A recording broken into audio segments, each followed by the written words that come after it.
guys, welcome to my vlog. My name is Krisha B. Lasay.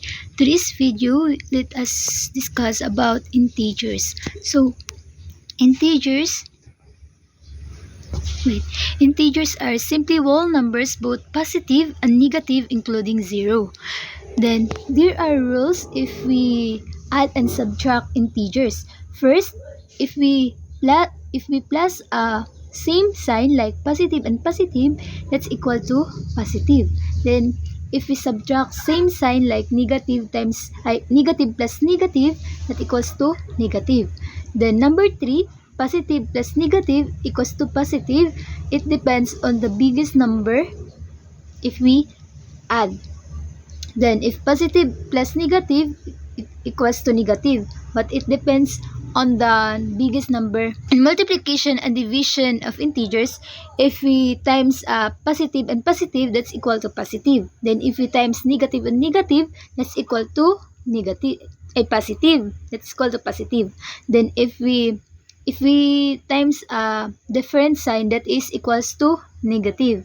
Then same like in the division, if we divide the same sign like positive and positive, that equal to positive.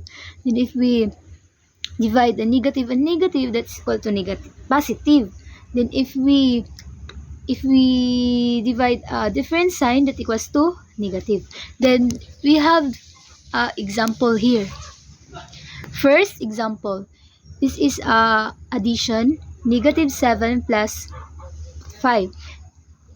We know that if in the biggest number you copy the sign, like the biggest number here is 7, then plus natin siya sa 5, that's equals to negative 2. You subtract and copy the sign. Example number 2, negative 3 minus negative 8 equals to 5. This sign in negative, it's transposed into positive.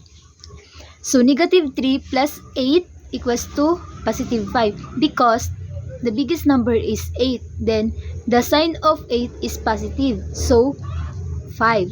Negative 3 plus 5 equals to 5. Negative 3 minus positive 8 equals to 5. And then in multiplication, negative 4 times negative 6 equals to 24, because they are same sign. Negative and negative, if we multiply that is equal to positive. Yes.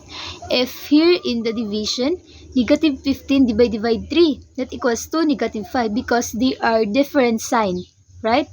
And as you remember that if we multiply a same sign, that is equal to positive. If we multiply a different sign, that is equal to negative. Same like in the division. In addition and subtraction, if we add a same sign, that's equals to positive. Then we subtract a same sign, that's equals to negative, right? If we subtract a same sign, copy the sign, then add like that.